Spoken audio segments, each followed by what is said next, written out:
So today I want to talk about something, a statistic that is very disappointing and appalling, particularly for us as South Africans, that there are over 8 million people in South Africa living with HIV. And that is not something that we ought to be proud of. Clearly something is wrong in that space. I want us to react to this video where Newsroom Africa, Aldrin St. Pierre is interviewing Dr. Johnson with regard to as to what are some of the reasons as to why the infection rates are so high, why this number is growing from where it was a couple of years ago to what it is today in 2025. So let's check out this video and I'll pause it in between just to share some of my reactions. Okay. People are now living with HIV in South Africa. That's according to the latest figures released by the Tembisa model. Access to treatment has expanded significantly with approximately 6.2 million people on antiretroviral therapy. But the number of new infections continues to outpace deaths, driving the overall figure upwards. Joining us now to discuss these findings and what they mean for the country's fight against HIV is the key developer of the Tembisa model, Dr. Lee Johnson from the University of Cape Town. Dr. Johnson, a very good morning to you. Thank you so much for making time for us this morning. So for the first time, South Africa is now above 8 million number of confirmed HIV cases. Tell us about what this model is telling you about that trajectory. Hi, Aldrin. So there are a number of factors that are driving the high HIV transmission rates in South Africa. A lot of it is due to low rates of marriage, high rates of migration, which mean high rates of partner change. Historically in South Africa, we've also had low rates of condom usage and low rates of male circumcision. Male circumcision has been shown to reduce men's risk of acquiring HIV quite substantially. So all of these factors historically have driven high rates of HIV incidence, and we are seeing the continued effects of these factors now. Yeah. Does the model indicate... I just want to pause it there for a moment. Just listen to those reasons as to why the infection rate is going up. And that I think Aldrin mentioned that there are about 6.3 million who are on ARVs at the moment, the treatment for HIV AIDS.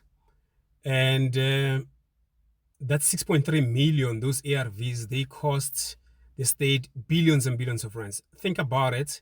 If we didn't have numbers like that, having to spend so much money on so many people living with HIV AIDS, think about where the money could be going. It could be used to productive means in order to be able to develop the economy. But some of the reasons are very, very imperative here, particularly when it talks about low rates of marriage. The other time I was reading a statistics that shows South Africans are not getting married as they used to before. And when they break it up in terms of races, amongst the whites, the Indians and others, you find that the numbers of those races, they're still a little bit higher compared to the black race. And I think it's something that we need to reflect upon as black people. And the reason as to why today we do not value marriage as we used to do. And amongst other reasons, it is good for the community, it's good for the society, for people to be married, not only for the children to be raised in good environment, good circumstances and all those type of things, but to be married to one partner, to be committed to that partner, it helps in terms of the reduction of infections and things like that. And when you look at whenever there's numbers of HIV infection, the high rates of infection and all those things, when you look at where the numbers are coming from, they're coming from the black community. And I think it's something worth thinking about, that while the other races, the marriage rates amongst the whites is higher, among the Indians is higher, and other races for that matter, but amongst the blacks is declining. And the truth of the matter is that even in that process, that's where the rates of high infections are, where the lower rates of marriage are amongst the black people. And I think it's something that we need to be thinking about. In 2025, sitting here today, people are still being infected in spite of all the information that we have, in spite of all the education and knowledge that we have. And it's you later on we'll probably hear that it's generally young people, the new infections among the young people and all that. You think this is a demographic that is more informed, well informed, that's got smartphones, they got information and things like that, but the infection rates are still going high.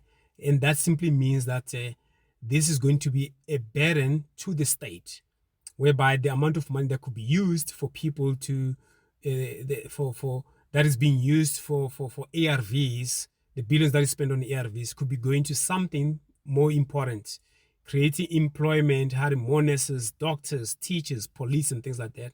But it's going to be treating HIV/AIDS, and that this has got a lot to do with our behavior more than any other thing, you know. So and the other thing is talking about low usage of condoms and things like that, migration and things like that. So let's just hear him out. What else is contributing to this pandemic?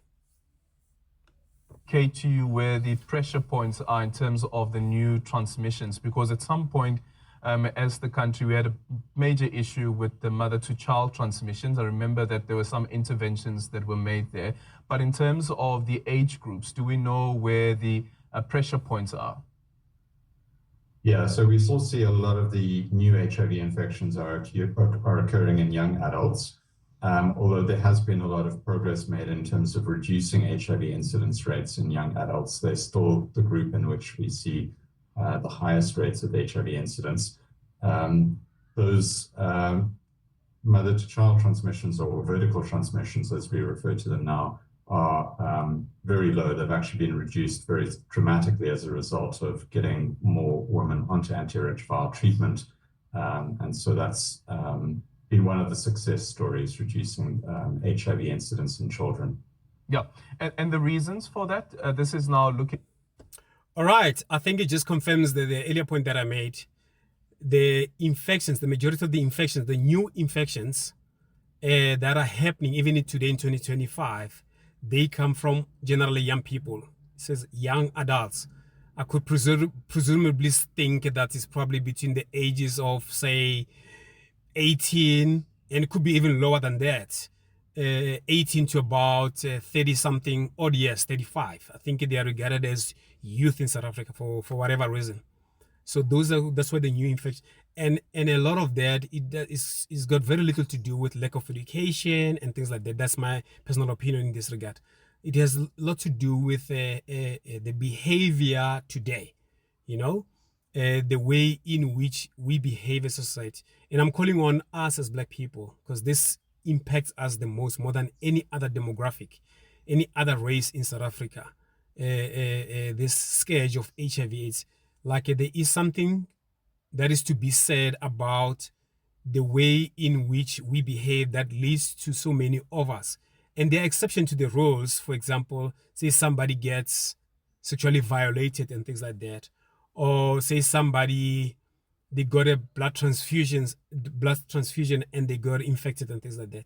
So there are exceptions to those type of situations. But generally, it has a lot to do in the way in which sex has been cheapened, in which we behave as a community, that leads to this type of infections, low standards of morality. We could add to that, you know.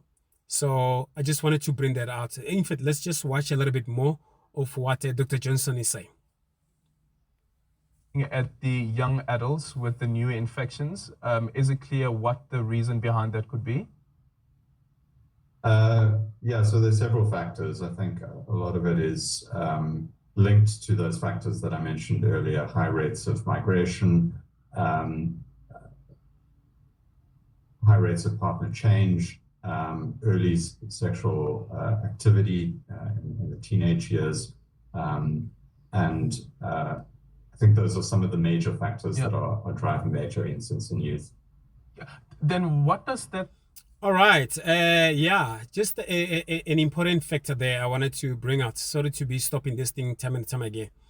But think about what he said there with regard to younger people being exposed, being sexually active at a young age. And I think that calls for concern amongst our community. And whenever we see young people being sexually active at a young age, and I think it's something that we need to reflect upon. I don't know what the cause of that. What is it we as parents are not doing in order to protect our children so that they don't become sexually active at a young age? And the likelihood is somebody, if they start at that early age as a teen, what are the chances of them not changing sexual partners, having many sexual partners and things like that?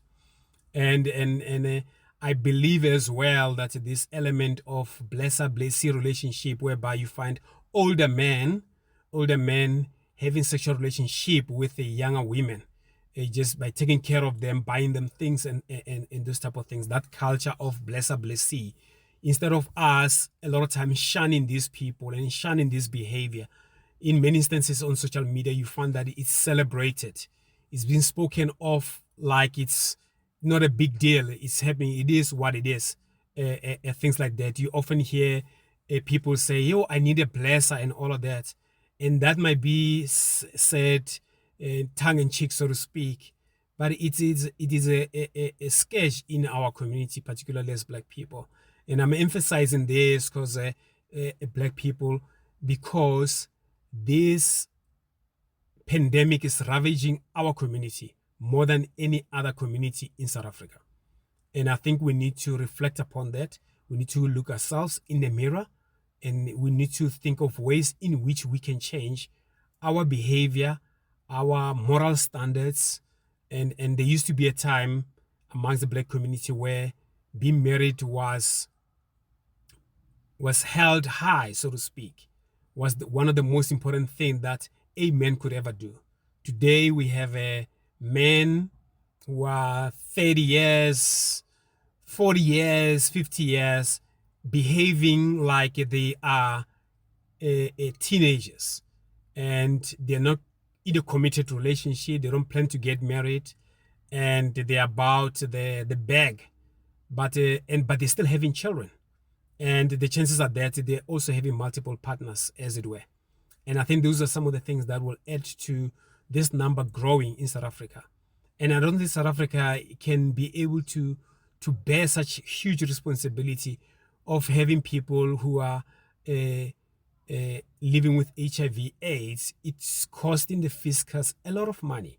Now, America has decided to stop funding South Africa, PEPFAR. And there was a lot of hullabaloo in South Africa as to what's going to happen, how the government is going to fill in that gap. Now think about it, that money that the government needs to come up with to fill in the gap that America was helping South Africa with.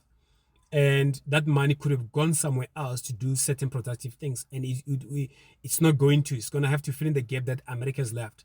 And also, how long do we think America will be able to just fund South Africa in perpetuity? And the people of South Africa are not prepared to change. Our youth are not prepared to change their behavior in the way that they treat sex.